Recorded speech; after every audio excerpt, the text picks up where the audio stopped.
Kinga, thank you so much for joining me. Oh, thank you for having me. It's nice to see you here in Shanghai, and you have been here already for a couple of years, and you are a coach, a chess coach, teaching kids. But tell me, how is it? How long have you been here, and how is it being a coach here in Shanghai? Oh, it's absolutely incredible. I've been lucky to be in Shanghai for 5 years already. And the funny thing is when I came here, I thought I would be here only 1 year, but then it turned out that it's so great to be here, so I stayed longer. And during my time here in Shanghai, I've been teaching more than 1,000 students. So I am very happy about that I had this pleasant experience to develop young minds. And it's pretty amazing. And the career as a chess coach is really great. And I've been teaching in the international schools. So I could do it in English and also in our centers. I was working for the chess organization, SCA Chess Academy. And what else would you like to know? Yeah, I mean, that sounds absolutely amazing. 1,000 kids. So tell us a little bit.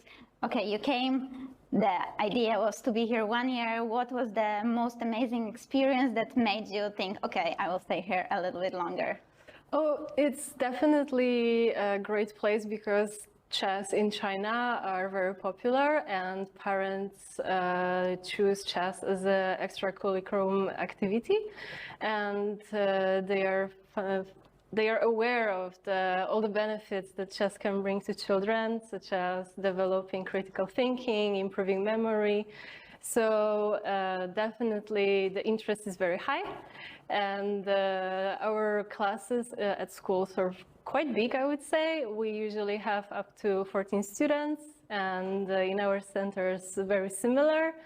And so that's why I stay longer, because it's a great experience as a chess coach, and I absolutely love interacting with kids. And during my career here, I could see some of them, how they are growing up, and it was absolutely amazing.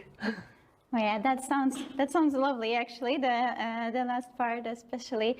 And so, when you are a player yourself as well, you've been very successful in your career, especially. How would you compare? Which is more stressful, being a player yourself or looking at your students, wishing them all the best? But you know, it's not always so easy. So, which one do you think it is? I still think being a chess player is harder, and it's definitely a very big pressure. And during our junior times, because we know already, we know each other for such a long time. When you compete in the championships, the pressure is quite high. But as a chess coach, I really believe in all of my students, and I try not to focus only on the best students. My general goal is to through chess develop their other skills as well. So for me, I am also happy when I can see that some kids could improve their focus thanks to chess, and that chess can be very helpful for them to develop other skills. And this is also very helpful for them as people. So this is also something that makes me very happy. Great, great. How would you say, how has the chess culture developed since you arrived here? Have you seen any big changes?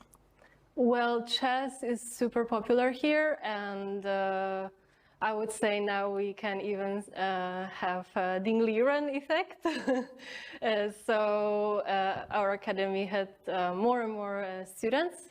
We had a little break during the pandemic, and during that time we were having online classes, and now I think everything is getting better, and chess is absolutely blooming. So yeah. So would you say that every single kid here in China knows the name of Ding Liren? Maybe that would be a little exaggeration, but his name is quite famous, and he was all over the news. So yes, definitely. What I really admire about Chinese people in general is that they are very humble, and they are humble in achievements, and you can actually see it by Ding, by listening to all of his interviews, and by other Chinese players. They are very, very humble and kind people. What do you think? How does the situation of the girls, ladies chess? We have such a strong, of course, culture in terms of the world champions in women's section coming from China. How are they so strong? Do you have any insights? Can you give us like some advice? How is it possible? And also, how does the teaching process of the girls look like? Is there any difference? Well, in my opinion, there are a few factors that may decide about why Chinese, in general, not only women, but also men are so strong. And one of them is that people here are very hardworking.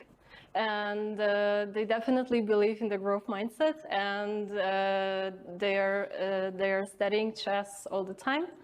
And I am sure this is the reason why they are so strong. And also, as I mentioned before, they are humble in achievements, which is very impressive. And if they choose chess as a profession, they are really serious about it.